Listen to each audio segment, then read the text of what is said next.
Hey guys, welcome to the Comics and Coffee podcast. We're your hosts, Moses Lopez and Ricardo Feliciano. This is Volume 1, Issue 6.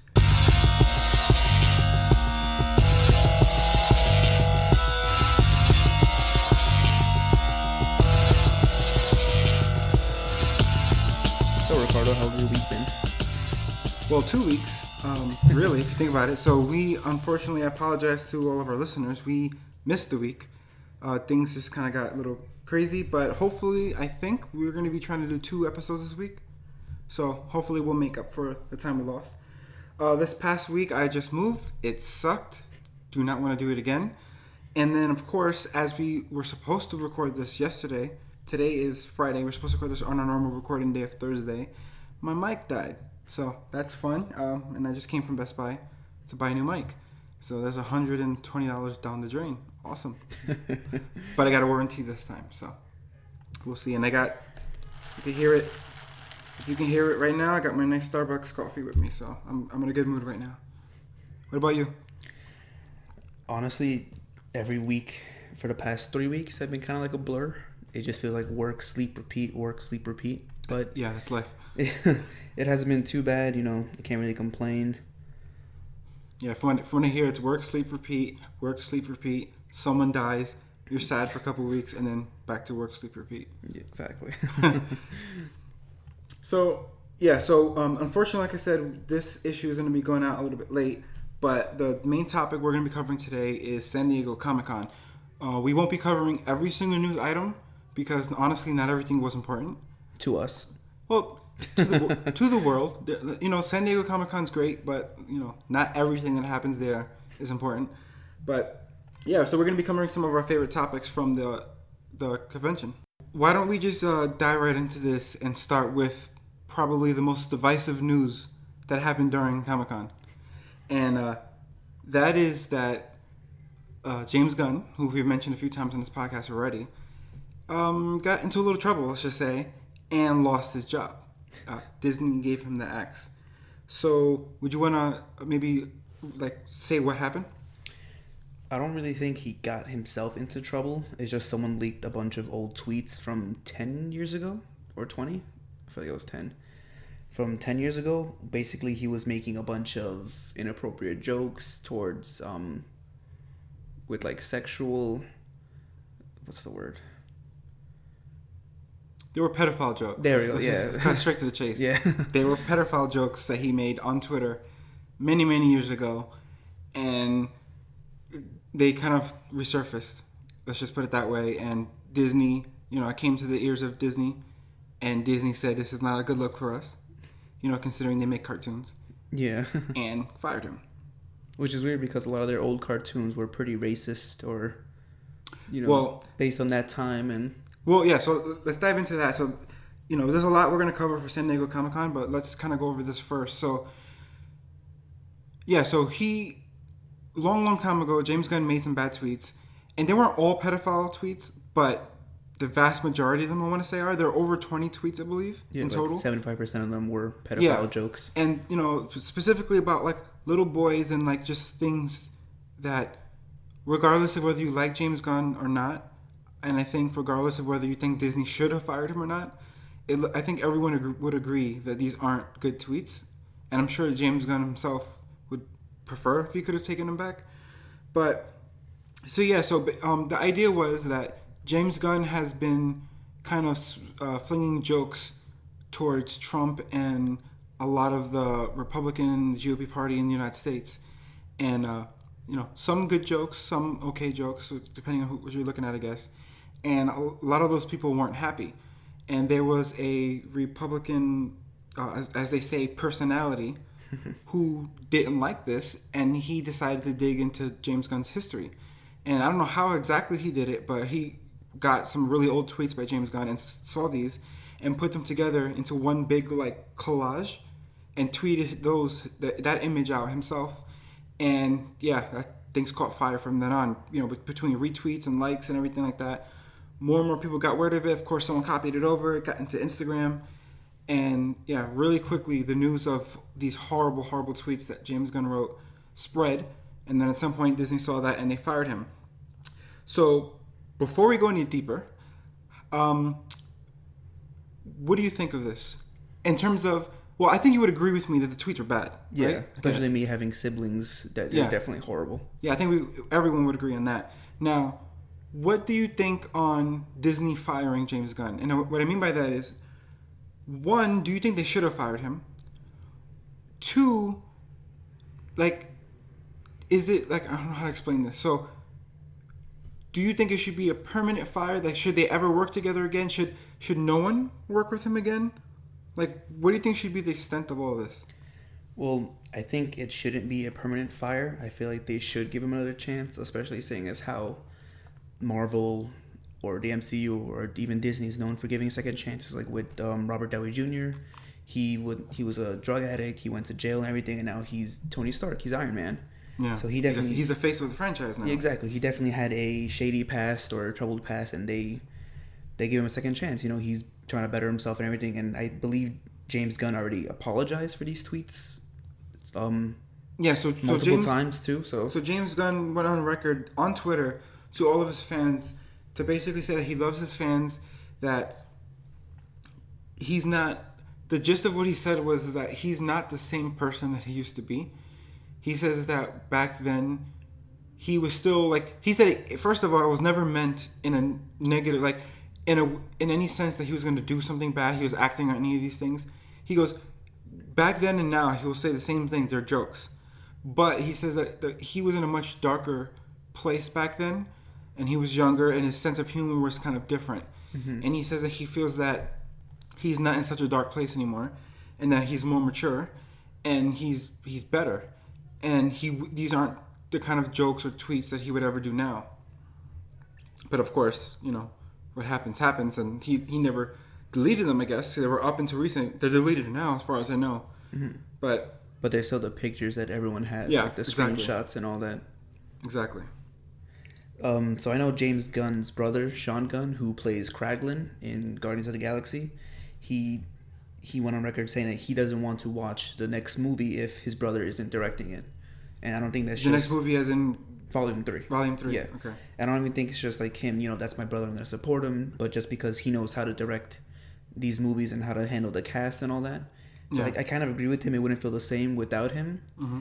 And I know a lot of fans want the director of Thor Ragnarok to direct Guardians of the Galaxy Volume 3, which I can definitely see happening since Thor Ragnarok kind of had a Guardians of the Galaxy vibe to it, like with all the space and all the colors and music. And that's definitely newer. That's definitely specifically Thor Ragnarok. I think that the mood and everything of the Thor movies have changed from the original Thor to Dark World to Ragnarok. And yeah, the way Ragnarok was specifically, and I think that's why in Infinity War they had such a good play together, because Thor Ragnarok kind of set that up, where the Thor we have now is a much lighter, funnier, more humorous Thor. Like he was always a bit empty-minded or like a bit dumb, but now it's with more humor added to it. So. Yeah, he doesn't take himself so seriously anymore. Yeah. So for me, this is definitely tough. I don't, at the end of the day, Disney owns Marvel now. Disney owns the rights to all of this. These are their movies, and at the end of the day, they get to do what they want. Unfortunately. It's not unfortunate. Like look how much money they spent for Marvel. Like that's their right. Like who are we to say what to do with their movie and the money they spent? With that being said, I'm not sure if I feel like they fired him quickly. Like even if they were gonna fire him, I feel like it would have been nice if they took more time. Like an actual investigation. Exactly. Like I don't know, the inside of any of this stuff like that. I don't have any insider knowledge, but on the outside looking in, it feels like they didn't give him a chance to truly explain himself, or I don't think they even met together. You know what I mean? Yeah. Like I think he was actually on his way to San Diego Comic-Con when he got the news. Exactly. And then I heard that he, of course, just avoided the whole Comic-Con at that point completely, which makes sense. And I wish at least they would have given him more time to kind of speak his mind and defend himself. Mm-hmm. And also, like you said, even with their cartoons, Disney itself has a history of being anti-Semitic and all these other things from back in the day, and a lot of that imagery they've shed. And when they fired him, they said that what he did was irreprehensible, if I said that word right, Uh, and and basically that what's done is done, and he can't change what he did. Mm. But Disney did a lot of bad things too. So Yeah. yeah, that is something to think about, because by their own philosophy, they should cancel themselves. Like, they should just disband the company. Yeah. They did a lot of bad things too. But mind you, those tweets are bad. Like, when I first read about what's happening, I was immediately defensive of him because I kind of like him. But then when I saw the actual tweets, I'm not gonna lie, like, it was they're bad. Yeah. They're bad, and quite honestly, I don't even think they're funny. Like, Yeah. it's what's his face? Trying to think of his name. The comedian from Comedy Central, Tosh, Oh. Daniel Tosh. He says a lot of crazy things, and he says a lot of things I don't agree with sometimes. But a lot of his jokes are funny though, and it's hard to push that line. But sometimes I don't know, like, This just seems like too dark of yeah, of like humor. it wasn't. I don't see the punchline. Yeah. Put it that way. For me, I didn't see the punchline, and it's really, really sad. But if those were recent tweets, I would be 100% for firing him. Mm-hmm. But because the fact that they were so long ago, and he, as far as I know, hasn't acted that way or said things like that in recent history, I would be inclined to give him a second chance. And anyway, so speaking of his brother though, so since San Diego Comic-Con, there's been kind of a back and forth in the story. So right when it happened, the Star-Lord, he basically came out and he didn't. It was weird because at first he didn't say that you should hire James Gunn back. He didn't say that I disagree with the firing, but he had a weird kind of tweet that he put out that was like talking about forgiveness and this and that. I don't know. It was like he wasn't really sure what to say yet or what side to be on. Put it that way. And then I'm spacing everybody's name. I know their character names. Drax. Drax, I think, was one of the first who came out right away and said, "No, I support James Gunn. I love him. This and that. How he is with the cast. He's great." And it wasn't until like a week later that they've actually gotten together now, and the cast themselves have made a petition. Not a petition, an open letter. Yeah. An open letter to hire James Gunn back for this movie. And I'm like, to me that's a great vote of confidence. Like that, I think that shows that James Gunn has changed and he's not that same person, because these are people who've been with him for many, many, many months at a time working on these movies. So if anyone knows him, these people know him. They worked. Exactly. They worked with him. They worked for him, and for them to say that they want him back, I think that speaks volumes. The question is Disney gonna care? Like, does that matter at all, or is Disney just, that's it? They're done. They wiped their hands with him, and they're already looking for what to do next. Yeah, unfortunately, I think they might be done with him because there was never a set date for Volume 3 to be released. So they can easily find another director to come in and finish the project. And also, I'm pretty sure these actors have contracts, so they can't even say, "I'm not gonna film today until you hire him back." Yes and no. They can break the contract. Okay. There'll probably be financial penalties. Oh, well, I'm But sure depends- I'm sure they have the money. It depends on what they're willing to put up with. Yeah. What some people seem to be confused about, though, is I believe the last I heard from a Disney representative is that they're still going to use his screenplay. Because remember, and we've actually shared a picture of this on social media before, James Gunn actually wrote the screenplay for the movie as well. He wasn't just directing it. He actually wrote the movie. Oh, okay. So Yeah. the latest that I've heard is that they're still going to use the screenplay, which some people say, what's the point? If you're going to use the screenplay, you might as well like have him too, because his heart and soul is in that screenplay. Yeah, exactly. No one's gonna be able to bring that to the big screen like he would. Exactly. I'm gonna switch off of this topic real quick and bring something kind of light and funny. So Stan Lee did another cameo, and it was not what I expected. It's funny. I actually heard the news break, last week I think it was, about his cameo and that it wasn't in a Marvel movie, but I never paid attention to what movie it was. And we with the family, week ago, 5 days ago, whatever. I forget how long ago it was now, but we went to go see Teen Titans Go to the movies, and Stan Lee was in the movie. How cool was that? I did not expect that at all. I didn't expect the content or what he actually said in the movie. Yeah. I didn't expect any of that, but it was still pretty hilarious. Yeah, Stan Lee is the king of cameos. Like that's it, king of cameos. And I don't know if this was his first animated cameo though.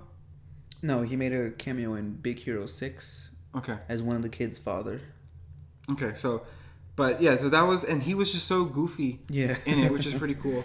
But yeah, I was really happy to see that. I would love to talk more about Teen Titans Go to the Movies, but we're actually going to be saving that for our next episode. All right, so what else came out of San Diego Comic-Con you want to talk about? So another news item that dropped at San Diego Comic-Con was that Freeform is renewing Marvel's Cloak and Dagger for a second season. Now, I personally has never seen the first season or Me even neither. an episode. Me neither. But apparently, I guess if it was big enough for a second season, I guess it's pretty good. So maybe it's worth checking out. Yeah, one thing I think I read recently was that I believe this actually takes place in the MCU. I think it's like the other, like the Netflix series though, where it takes place and they make once in a blue moon references, but otherwise you don't really see the characters or anything else from the movies. But I believe it takes place, so I kind of want to see everything in the MCU, TV show or movie. But yeah, like you said, because they reached second season, it might be time to take a look at that. I know Hasbro released a few figures from them recently, so that's probably worth checking out too. Cool. And so speaking of TV shows and movies and bridging the gaps, some big trailers were released, or it sucks because they were released a lot of these were at San Diego Comic-Con. We couldn't see them because we weren't there. So I got to see a lot of these recently. But so I guess we'll start in order here. So Shazam, what you think? I kind of have mixed feelings about that trailer because, like, in the only time that I've actually seen anything that has to do with Shazam was in Young Justice, and he was, he's a pretty built guy because he has the power of Shazam, basically. So, he has big muscles, but he also has a head that goes with his muscles. And yeah, exactly. in the trailer, Yeah, Zachary Levi, I believe his name is. His head just doesn't fit the body, and then the body just looks like one of those bad costumes from Party City. I'm so happy you said that. and that was my problem with the trailer. I think humor-wise, it was good. Yeah, especially since he's a kid. And Yeah, exactly. I think the humor, like it fit, and that all flowed really nice.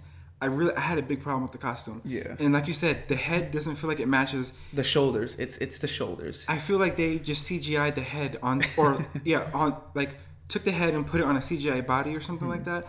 And the body itself is very muscular and cartoony almost, like at least the material and color. Yeah. But it's not necessarily bad. It can still work. But the The way head. they matched it with the head, yeah, it looked awkward. It was just completely awkward. And yeah, that's all I was thinking about the entire trailer. I'm sorry. Other than that, I honestly am kind of disappointed that so many Marvel actors are moving over to DC, because first it was J.K. Simmons as J. Jonah Jameson to Commissioner Gordon. So no, J.K. Simmons, yeah. he needs to return. Like I guess in Homecoming, I don't know what he is. He is The Tony Stark of of J. Jonah Jameson. Yeah, I'm trying to think. In Homecoming, we haven't seen any references to the Daily Bugle at all, right? Yeah. And I honestly feel like that's why it didn't feel like a Spider-Man movie to me, but that's, I guess, a topic for another time. We've only had one solo in the news, the current Spider-Man. We've only had one solo movie. Yeah. So maybe there's room for it now in this next movie, but I would love to see the Daily Bugle kind of brought into there now. And have him back. It's hard. I know these actors, I say they need to make a living, but they make a good living already. But I personally, maybe I'm stingy. I don't like it. I don't like to see them change over to different universes and companies like that. Like with regular movies, whatever. But when it comes to comics, if I was an actor, I would choose a company, Marvel, and then I would stay there. I wouldn't go anywhere else. Yeah. Because it's just people see it, and when you see your face on one superhero and then a completely different superhero, especially in a different universe, it's weird.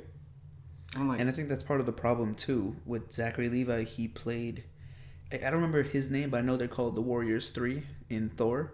He played the blonde guy. So in that costume, he's a slim person, not too muscular. Maybe he did it because they killed him off.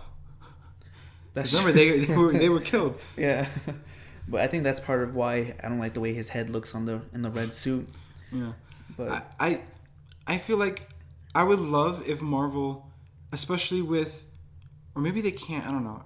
I'm not a movie person, right? But if they can do what George Lucas tried to do with Star Wars and hire people we don't know, like George Lucas is when he did the casting for Star Wars, he always hired people who weren't ultra popular. Now we look at a lot of these people, we look at a lot of these actors now, and we know their faces, but they were famous because of Star Wars. Yeah, exactly. But when Star Wars came out, almost no one knew who these people were. And they tried to do the same thing with like Daisy Ridley. No one really knew who she was before Star Wars, right? Yeah. So the Star Wars franchise is trying to keep that at least a little bit. And I would hope that kind of bleeds over to Marvel, because not knowing these people would allow us to have whatever character they're portraying to bleed through more to the screen. You know what I mean? Yeah. We can focus more on their actual backstory and who the character is, because we don't know the name and face of this person.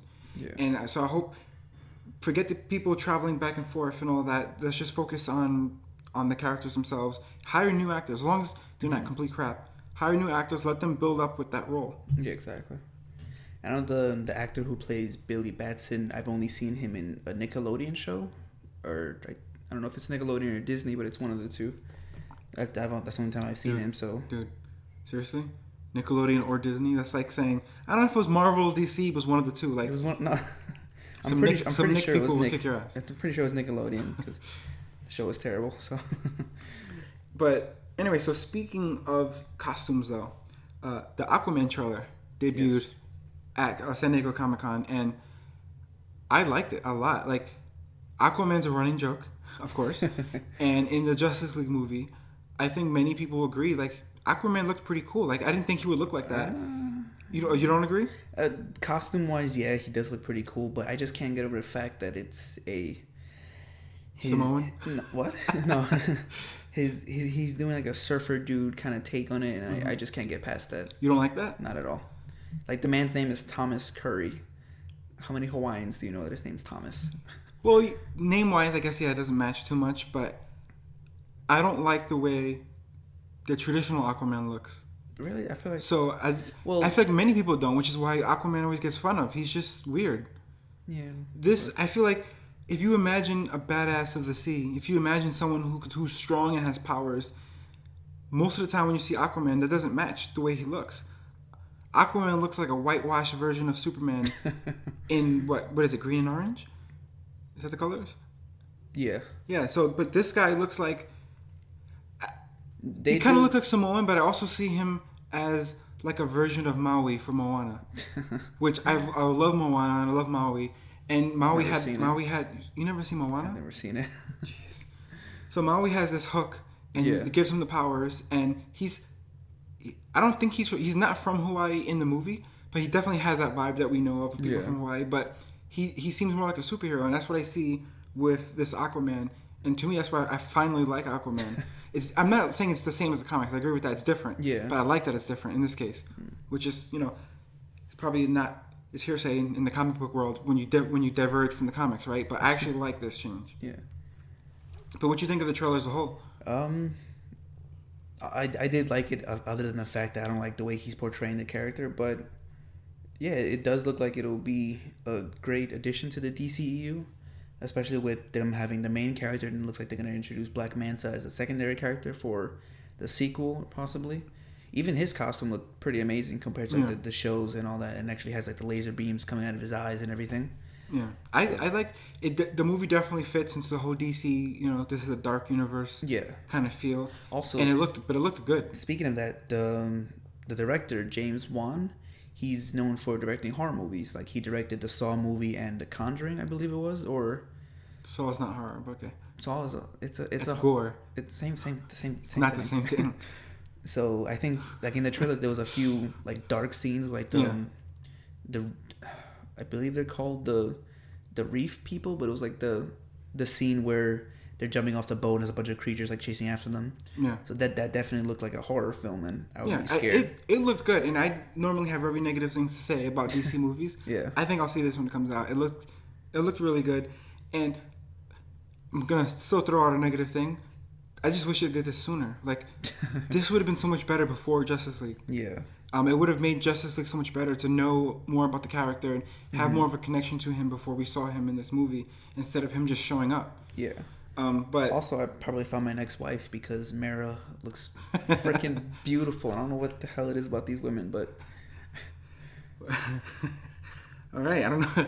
I don't know how to follow that, so I will move on to the next trailer here. So, something that's not straight up DC or Marvel, but was a San Diego Comic-Con trailer is Godzilla. yes. And geez, I don't know about you. I really enjoyed that trailer. Like, Yeah, definitely. it. Have you seen the first one though? When I don't know what you mean by the first one because I've seen several Godzilla movies. Well, this is a sequel to the Godzilla movie that came out 2016 or where it was him versus a thing with the wings. I don't It was know. like a beetle thing or something like I that. don't remember, to be honest. But it was him versus something else. And yeah. So, funny enough, that one had the actresses Aaron Taylor Johnson, who plays a Quicksilver, and Elizabeth Olsen, who plays Scarlet Witch. Yeah. And they were actually together in that movie, so... Speaking of girls, if I didn't have a girlfriend, Elizabeth Olsen. Anyway. It's my second wife. How many second wives do you have? There's at least 30 of them. Okay, so Pink Ranger is available then? No, she's number 3. Number 2? Number 1. She's number 1. She's number 1 I of have your second pictures. wives. Okay. I have pictures. But yeah, the Godzilla trailer is beast. If you have not seen this trailer, please do. Like, it's forget the story for a second. I just like the way it was filmed. Mm-hmm. Like, it's just the color and the mood of it all. Cinematography, I guess that's what you call it? Or... Yeah, and then for anyone who knows, hopefully you know Stranger Things and are big fans of Stranger Things, Eleven's in this movie. Millie Bobby Brown. Yeah, and it's like 11, at the end of season 2, so she has her hair and everything like that, because I guess that's her normal look. It's She'll funny always be from Stranger Things for me, Yeah. but she's in it. I love her. She's freaking awesome. So I don't know. I just can't wait for this movie. There's so many good movies coming out finally. Yeah. I feel like there was a lull for a while, but there's a lot of good things coming out. So one scene from the trailer for Godzilla that I found funny was they show Millie Bobby Brown, 11, like shielding her ears and like screaming or something. Yeah. And then it shows a bunch of picture frames falling over, which kind of reminded me of her using her powers in Stranger Things. So I thought that was pretty funny. Yeah. I wonder if they did that on purpose. Maybe, who knows? It could be like a small Easter egg in the trailer. Yeah. But one thing that I also liked, the fact that she's in it, was the old Godzilla movies. I think it was the giant turtle. I don't know if you've ever seen the old Godzilla movies, but there was a giant turtle who was always fond of kids. Like, he always protected the kids, and so did the actual Godzilla monster, or whatever you want to call him. Does this turtle tweet at all? No. Okay. Thankfully, no. But the fact that they actually showed her in the trailer, like smiling, that would look like Godzilla, and then she tries touching Mothra and all that. So I feel like they're going to definitely pay homage to the older movies. Yeah. And speaking of which, it has King Ghidorah. I don't know. I never know how to pronounce that name. Ghidorah. Yes, the three-headed dragon, or as you said, the Blue Eyes Ultimate Dragon. Yeah, when I saw it, especially because it went through the shadow, like not the shadows, but like a fog or whatever. Yeah, I love seeing that in movies. You see it dark at first. Yeah. And I'm like, it wasn't even a joke. I've been playing Yu-Gi-Oh! Duelist Links for like the last month straight. So the minute I saw it, I was like, oh my god, they have Blue Eyes Ultimate Dragon in this movie. Honestly, any movie with like a giant monster, I fall in love with instantly. Like, I don't know if you ever saw Cloverfield. No, didn't that get marked as like one of the worst movies ever made? But I loved it because just movies that has to do with like a giant monster destroying everything, humans basically having no control or no chance of surviving. For some reason I just find that, I don't want to say comforting, but I find that it makes a good movie. And then just seeing... That's weird. I agree only when it looks realistic. To me, everything's all about realism to me. I don't know, even for science fiction. About a three-headed but dragon? no, even with science fiction, like, you know what I mean? Like, just like if it's skin, for example, if it looks like realistic skin, that's what I mean. Like, just its movements and stuff like that. To me, like when movies pay attention to the proper CGI when it comes to texture, and then also just like the physics of it all. If all of that seems like it makes sense, I love it. Like my brain immediately calls it out when something's like, yeah, if his tail was that long and moved that way, it wouldn't be able to turn that way or something like that. Don't ask me why. My brain will see those things that are incorrect, and that ruins the movie for me. Regardless of the fact that it has 3 heads and it's a dragon, which doesn't exist, right? So that, and so far, I mean, I didn't see too much, and everything was kind of dark in the trailer. But so far, all of that looked pretty good to me. Yeah. Which is, to me, that's all I need. You sit back, relax, and it's a nice, fun thing of just destroying. Same reason why I like the shark movies. Nice big monster just destroying things. So the next trailer that we're going to talk about is the trailer for Glass, which is M. Night Shyamalan's. Mm-hmm. That is his. It's not the sequel. It's kind of like the Avengers. Yeah. of that universe. Yeah, it's the Avengers of his own little universe that he Yeah. made. So the movie right before this, which is the only one actually that I've seen in this universe, is called Split. Yes. And it's with James McAvoy, right? That's how you say his name. And it's basically about this guy who has multiple personalities. And during the movie, they're kind of studying him a little bit to figure out, one, is that really true? Like, is he just crazy or claiming to have multiple personalities, or does he actually have multiple personalities? And they kind of, once again, it's about science fiction. They kind of dive into the whole idea of what really is multiple personalities. Is it just you're a little crazy, you think you're different people? How much does the human brain actually believe that there's multiple people in it? You know what I mean? Yeah. And this movie touches on how could that end up manifesting itself. Like when you have split personality, a lot of the times, at least in the movies, you'll see that they sound different. They even have an accent, but they go into, is that the extent of it, or when you have multiple personalities, can you have different intelligence levels? Like, does your IQ actually change? And how else does it physically manifest? So, for example, they go into the example of cholesterol, where they claim that one personality in a subject had a normal cholesterol, while another personality had high cholesterol. And that's insane. So Split itself is an amazing movie, and it's about James McAvoy's character who, I don't want to give things too much away for anyone who hasn't seen it yet, but this person / thing, whatever you want to call it, ends up at the end of the movie meets, I guess I'm spoiling a tiny bit, but at the end of the movie meets Bruce Willis. Well, of course, he isn't Bruce Willis in that scene, but he's actually playing a character from another M. Night Shyamalan movie. Called Unbreakable. Yeah, and so they meet, and the movie just cuts right there. And that left a lot of fans wondering, what does that mean? Like, is that just an Easter egg cameo kind of thing? Are they in the same universe now? And Glass is the answer to that. Yeah.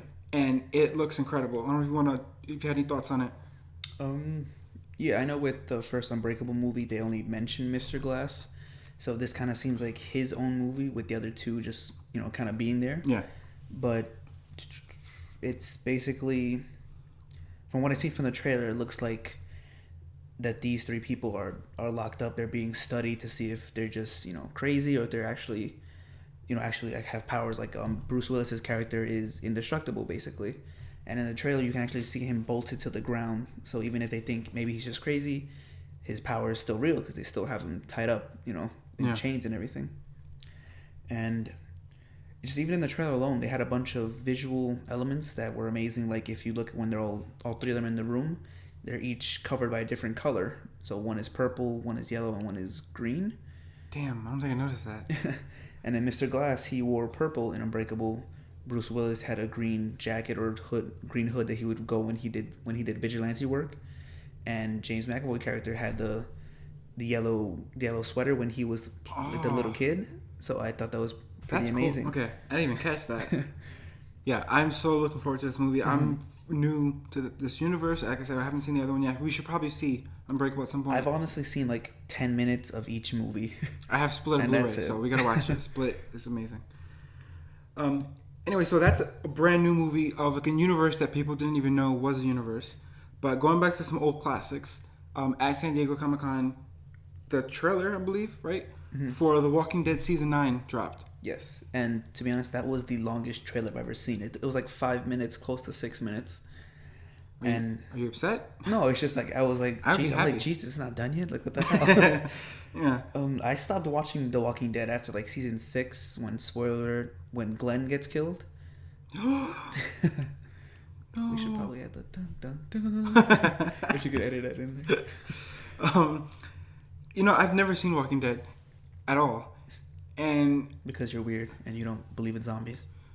What's his name? The actor who plays Frank Castle, though, I heard is returning. To The Walking Dead? Yeah. That's what I hear. Am I going crazy? I mean, unless it might be just like a flashback sequence because he got his brains blown out. Well, isn't it called The Walking Dead? But he died as a zombie too, so unless they find a way to bring Well, back zombies who are zombies. Listen, let's not even go. You know how I feel about zombies. That's why I didn't watch The Walking Dead. Out of everything I've seen in sci-fi, zombies make absolutely no sense. I do not appreciate zombies at all. That's why I like I Am Legend, because those monsters were not zombies. They were affected by a virus. They were what? The cure for cancer. Measles, yeah, a modified version of measles that was supposed to cure cancer, Yeah. but did not. So for the Walking Dead trailer, it kind of felt like it should have been titled The Walking Dead Civil War because they show how each of like the remaining main characters from like, the first few seasons, they have their own little towns, and in the trailer you hear them say, "Oh, we should have ground rules for how we treat each other, and how what happens when we don't treat each other the way we're supposed to, and all that." So I don't know if I'm going to catch up with the show, but it definitely seemed interesting. And honestly, the guy who plays Rick, what the hell's his name? Crap. Oh, Andrew Lincoln. He kind of looks like Old Man Logan because he has like the white beard and short hair. He just doesn't have like the split on his chin, unfortunately. He could definitely cosplay as Old Man Logan. So if he's listening, yeah. So the next trailer that was released at San Diego Comic-Con was the Iron Fist Season 2 trailer. So do you want to go into that and some of your thoughts? We're really bad at this because I believe neither one of us have seen Iron Fist, the first season, as well. I heard it was bad. And that's why. I completely skipped it because of all the negative reviews that I've heard. Yeah, but you know, seeing him in Luke Cage and all that kind of makes me want to see The it Defenders, I watched The Defenders. I liked him in that. Yeah. And then in Luke Cage Season 2, Iron Fist was in there, and I liked him in that. So, and now Season 2 is coming out. So the trailer came out during San Diego Comic-Con, and the season, I believe, debuts September 7th. Mm-hmm. So that's what, a month from now. Soon. Yeah, it's a month from now, so we should probably just catch up with Iron Fist Season 1. Mm-hmm. But a lot of what the complaints were for Season 1 was how he seemed fairly immature. Oh. And but that definitely seems to have gone away. Exactly. In like Luke Cage. Exactly. He seems to have matured. The question is it supposed to be natural character progression, or did the people just hear, okay, people didn't like Season 1, let's kind of fix this? It might be just character development, because in the trailer, I believe he's like having flashbacks of when he was in, what was it, Kunlun or whatever, like training, and they actually showed the yellow mask that he has like in the comics, which kind of looked terrible, but it was still a nice little Easter egg. So I still see. So you believe that I have a glowing fist, and that you're indestructible, but you can't believe I fought a dragon. That's funny. But yeah, and one thing that I thought was really cool was I really love how these shows are able to kind of like pick up and drop characters from the other shows into each other. So in the trailer we get, I don't know, I think there's 2 variations of the trailer or something like that. Yeah, I think I just saw parts of the one trailer just split into 2, because in the first trailer I saw, it was only a scene in like the alleyway where he's beating up a bunch of thugs, and then he just punches the ground. And then in the second trailer I saw, it was more added to that, and then that at the end. Yeah, because what I saw had Misty Knight, which is where I was heading here, and I love, because at the end of Luke Cage, you see that she finally gets her bionic arm. Yeah. And we got to see a little bit of it, but in my opinion, not enough. Mm-hmm. So if I don't know anything about the timeline yet, but as long as Iron Fist Season 2 happens after Luke Cage Season 2, that means that the Misty Knight here will have her arm, and hopefully we get to see a lot more of that and how her arm and his fist can kick some ass. So I guess maybe last on our trailer list is a new trailer for Venom launched. And wow. So this trailer was, I think, much longer than the other one, right? Definitely, this was a fairly long trailer. And I remember, so the first teaser we ever got for the new Venom movie, Venom didn't even show up. They just and people were going nuts. Where the hell's Venom, this and that? And we finally got to see it in the full trailer. Mm-hmm. And I believe this is trailer number 2. And we get to see a lot more of Venom in this trailer. I think it's trailer 3. Trailer 3? Yeah. Because remember the second one, they only showed his head when he said, we are Venom. And then, so this one actually shows a full body symbiote. Yeah, and we get to see, finally, like, who he's fighting, pretty much, in these movies. The villain in the movie is Riot, which is another symbiote. And it seems to be the main villain, I guess the guy in the suit that they show in the beginning of all the trailers. he seems to be the one bonded with this symbiote. And it's weird because, not weird, but I don't know if they're gonna mention the other 5 symbiotes, because Riot is actually part of a small group, and he's one of 5. Like I said, the other ones are Scream, Lasher, Phage, and Agony. And in the comic books, they're created to kill off Venom and Carnage, I think it is. And But so these symbiotes in that group here, they're offspring of Venom, right? yeah, So why are they in their own group as opposed to Carnage? Aren't they all like brothers and sisters in a way? Like, it's the whole storyline is kind of weird. I know, like, Venom, like, they're part of this alien race. I can't remember their name. I for some reason I keep thinking of the word Klingon, but that's like a language in Star Trek. But yeah, Clintar, I think it's called. I don't know. It's something with a K. But they're kryptonite. They're all basically, like, Venom symbiote is kind of like exiled from the planet, and he becomes corrupt and all that. So I think these 5 were created to kill the corrupt ones. I could be completely mistaken. Like, it just sounds right to me right now. But funny enough, Scream, one of the 5, ends up killing the other ones, and they form this new symbiote. And I don't think they're gonna show that one in the movie because it might be too much to bring in, like, so suddenly. But if they even mention the other 5, because I know in the trailer they show, I don't know if it's the same symbiote, but they show someone with with 2 axes for hands, so that could definitely be one of the other ones. But it kind of looked like Riot in a way, because the yellow and black. So what's complicated for me was a lot of people are already upset about with Venom is that Spider-Man's not going to be in it. Yeah. And how do you have Venom without Spider-Man? Mm-hmm. So there's the whole it's the Spider-Man universe. You would like to have Spider-Man in it part, but if you think about back to, like, the powers, Venom's supposed to have Venom in the comics can swing on webs, like his own version of webs, but they're webs, and he learns that while the symbiote was actually on Spider-Man, on Peter Parker. And it's that same reason why Venom has the same spider sense that Peter Parker has, and Riot has that same thing. Riot has the spider sense as well. Mm-hmm. So, do we just ignore all of these powers? Like, I've noticed I haven't seen them in any of the trailers. Yeah, I haven't seen any webbing, or I think I haven't seen any indication of spider sense. Mm-hmm. So I'm not sure if they just don't have those powers, and they're just kind of like unwriting Spider-Man from their origin stories then? That's honestly kind of what it looks like, because even with Venom, he doesn't have the spider on his chest. He just has a bunch of white veins going around his body. You know what? What? I didn't realize that. Really? That's a really good point. Yeah, so I honestly, they probably won't even mention Spider-Man in the movie, unfortunately. How many iterations of movies is it going to take before we get Venom right? Because this is the closest we're going to get so far. This is the closest so far. Of a decent Venom. But they always do something wrong. Like Spider-Man. Like, come on. Like, they're doing the Spider-Verse movie where they're going to have multiple Spider-Mans. Mm-hmm. So if they really wanted to, they can make a Spider-Man other than Tom Holland. Mind you, that would suck. Yeah. In the sense that it wouldn't suck in quality. It's just, as a fan, to see 2 active Spider-Mans at the same time, I guess. I know Marvel and Fox did the same thing with one Quicksilver in Avengers Age of Ultron and the other Quicksilver in X-Men Apocalypse. Yeah. So at least it's not ideal, but I think that's better to have to do that, and then have Venom, Riot, and all these others have the proper backstory then. Yeah. So I don't know. That's. I really hope that doesn't ruin the movie for me. Hopefully I can get over that quickly, and just enjoy the movie for what it is. But I'm worried about that. Oh, just based on the trailer, it does look like it's going to be a pretty decent film, And even though they don't show Venom shooting webs, they still show him using his tendrils, to grab a car or grab a person, like throw him across the room or something. So, and plus the CGI, even in the trailer, still looks pretty good. And most trailers don't have perfect CGI, but maybe the final release will be even better than what the trailer gives us. So, I'm hoping there's always hope. Yeah.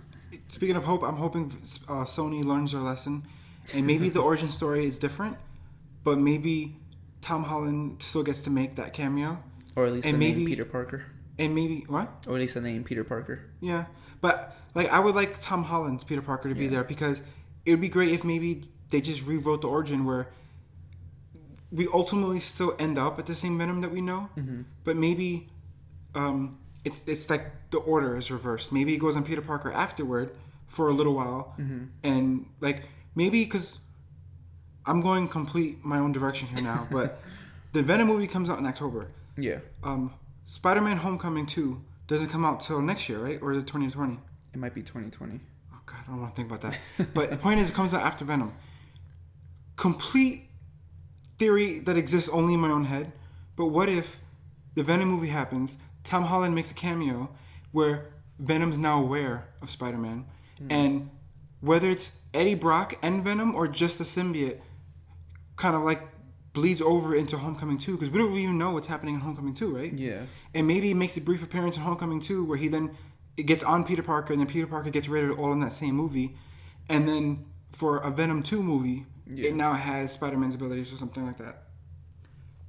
Complete fabrication in my own head, but that's the whole point of superheroes, right? You're supposed to dream. Yeah. And in the movie, at least in the trailer, Eddie Brock says he's a reporter, so maybe he shows Tom Holland, Spider-Man taking pictures. Maybe they both work for not the Daily Bugle, but some news company. Or maybe Daily Bugle gets introduced, and then they meet that way. So I can definitely see like Eddie Brock, rubbing his head or something, like, "Oh, good job, sport," or something like that. Since the age difference is so different. Yeah, I don't know, something. You gotta, like you said, you gotta hope, right? Yeah. So I'm looking at our notes, and I see that we have Deadpool 2 and Baby Hitler. Yeah. What the hell is that? So at San Diego Comic-Con, they showed how they were told how in the Blu-ray release for Deadpool 2, there's deleted scenes, and one of the deleted scenes was the after credit scene where Negasonic Teenage Warhead fixes the time machine, and Deadpool's going around, killing Ryan Reynolds and killing the Baraka pool and all that. Yeah. It's one scene they showed Deadpool in I want to say, I guess, German hospital. I don't know. I guess he was born in Poland or Germany, one of those two, with a bunch of babies in the room, and one of the cribs says A Hitler for Adolf Hitler, and then I believe he looks at the camera, it turns black, and all you hear is maximum effort, and then something. So I'm assuming he kills off Baby Hitler in one of the deleted scenes, but I guess just having the idea of him killing off a baby was too sensitive or too graphic for nowadays. Is it? I don't know. It was maybe Hitler, but yeah, it's hard. It's a baby. Yeah, but it's Hitler. Yeah. So yeah, I don't know what side you want to fall on that. So one thing I found really cool, Superman was awarded the Guinness World Book Record or Guinness Book of World Records. Yeah, Superman was awarded the longest running comic book in history, I guess, because Action Comics, which is they're the ones who release Superman comics and all that, they hit their 1000th issue recently, so that they had like a whole, I don't want to say award ceremony, but they were given the award at San Diego Comic-Con, and so I thought that was pretty cool. And I feel like at San Diego Comic-Con, DC kind of took over, with all their movie trailers and Superman getting an award and all this. And that's kind of what I wanted to close on for our episode today, Marvel vs. DC. That's what that meant. Okay. San Diego Comic-Con definitely was a DC party. Yeah. Marvel. Some people would say that Marvel didn't show up, and it's hard because I guess they didn't have too much just lined up for this thing. They had the Iron Fist trailer, but there wasn't too much for Marvel. Mm-hmm. But then even the little bit that Marvel had was overshadowed by James Gunn's pedophile tweets. Yeah. So that's kind of like the highlight for Marvel in terms of this. Meanwhile, DC landed Shazam, Aquaman, more stuff that I'm not thinking about right now, and then I'm trying to think of the dates, but I think right before, like the weekend of San Diego Comic-Con was the release for Teen Titans Go to the Movies, right? Yeah, if I'm not, I believe. So yeah, so not only did they have all of that going on at the convention, they just landed a new movie that weekend as well. Yeah. So DC, I'm a Marvel guy, but DC definitely won that convention. They're doing well. Like, yeah. There's a lot to improve with the DC universe, that streaming network, whatever you want to call it, that they have. There's some cool things coming on there. We already talked about Titans that's coming out on there. Mm-hmm. I'm happy. Like, I like Marvel a lot, but it doesn't hurt to have more cool things. Mm-hmm. And DC's hopefully going to be starting to put out more higher quality things. So I'm excited. I'm a Superman hater, so I really don't care about their 1,000th issue. Yeah, it's still pretty impressive that they made it to 1,000. You know? Yeah, You gotta give credit where credit is due. I guess, but it's easy to do that when you have a character that's nerfed. So I don't know. He is a bit overpowered. A bit. He is overpowered. But yeah, so DC definitely won. Congratulations to them. There's so much good content coming up. I don't know if we've discussed this on air already, but we might have actually the last episode, maybe. I don't know. But we are signed up for DC Universe. Mm-hmm. For whoever doesn't know, DC Universe is a streaming service that's coming soon by DC, where they're going to have all their shows and everything on that. There's a monthly subscription. It's available for pre-order now. And if you pre-order it, you get a discount. So I believe, like when I did it, I pre-ordered, I think it was $72 for a year worth of service. Mm-hmm. But because I pre-ordered now, I got 3 months free. So I think it's 3 months free. So it's actually 15 months that I'm going to get for that same price. So that's going to be useful. I worry that all these different companies, like Disney's already said they're coming out with a streaming service. DC's doing it. Mm-hmm. I worry if all these different companies come out with their own streaming service, they ruin the point of the streaming services. The point was, unlike cable, we have all these different channels and all these different packages. Mm-hmm. The Netflix dream was one monthly payment, you get everything. Yeah. You don't have to opt into this, opt into that. And I feel like they're going to ruin it by ruining streaming, doing the same thing they did to cable. Mm-hmm. I hope that doesn't happen. But it's like we went from cable to streaming services back to cable. Yeah, because eventually it might be cheaper. Exactly. So yeah, I'm not necessarily happy about that, but I don't know if I have anything. There's nothing we can do about it. Yeah. But leaving that fact out, DC Universe actually looks pretty cool. Yeah. And they have a lot of interesting titles coming up, so I'm looking forward to that. Especially it has like the more older titles, like the first Catwoman movie with Michelle Pfeiffer, mm-hmm. and a bunch of like the older animated movies and all that. So yeah, I feel like this is almost like a streaming service video response to Marvel's Unlimited, where you can go back and see all the old comics that Marvel has. So Marvel did it digitally with comics, mm-hmm. and DC's doing it with their television shows and movies and stuff like that. Mm-hmm. So yeah, DC's now that I think about it, DC's they're stepping up their game. Yeah, Marvel should do something like that. That's pretty cool. To be able to go back and binge watch all of those old shows. Yeah, that's gonna be fun. All right, so we're gonna wrap up with some comics and coffee news. Our giveaway is over, so we were giving away a copy of the Avengers Infinity War Blu-ray. Mm-hmm. Specifically, what we were giving away was the Target edition, which is just it's the regular Blu-ray with the 4K disc in it, as well as a digital copy. But what was special about the Target edition is that it actually comes with a 40-page book inside the Blu-ray box. So we are giving that away, and the contest was over at the end of July, and we've actually selected our winner. So the day this podcast is published will also be the day that we're posting our first newsletter. Mm-hmm. So you'll be able to see this in our first newsletter on Monday. And then I think later next week, then we'll announce it on social media as well who won. Yeah. Little hint, it's a she. So any male that signed up, you instantly just lost. It's a she that won. Another hint, I'll give you another hint. It's on the eastern side of the United States that the she lives. So follow us on social media. You'll find it on social media next week or on Monday via our newsletter, who won. The other thing is that something that we're going to announce in our newsletter is that we're expanding the Comics and Coffee universe, or whatever you want to call it. We have our podcast, we have our website where we're doing giveaways, we have social media accounts, and if you go back to Volume 1, Issue 0 of this podcast, we mentioned that the whole point of Comics and Coffee was to build a community of fans by fans. Both online and in person. Exactly. So a lot of what we've been doing so far has been online. Mm-hmm. So we're now ready to take that step and go into the in-person or IRL, in real life, part of the community. So with that, we're going to be with our next episode of this podcast, we're going to discuss the new Comics and Coffee meetup. So next episode, you hear what our meetup is, the type of things we'll be doing at this meetup, and what city we're going to be doing this meetup first in. Some people might guess. Spoiler alert. Some people might guess where it is. So we're going to get all into that next episode. And also next episode we'll be covering Teen Titans Go to the movies. We'll be doing a review of the movie, what our thoughts were in it. Spoiler alert for that. It's a great freaking movie. I don't at least I thought so. And Moses, anything else you want to mention? You mentioned the Comics and Coffee universe, so should we call it the CNCU or the CNCEU? No, we're not ridiculous. It's going to be CNCU. EU, that's ridiculous. Ridiculous. All right, so I believe that wraps it up for us. You can find any show notes that we may have, as well as the transcript for this episode, at comicsandcoffee.com. That's the word comics, the letter N, and the word coffee.com. Any questions or feedback, you can contact us on our website or on Twitter at comics_the letter N coffee, at Facebook at facebook.com/comicsandcoffee.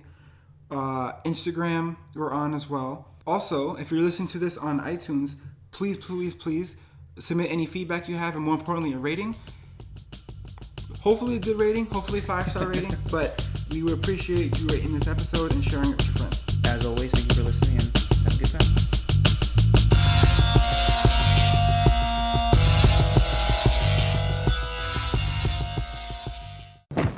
Piss off, ghost!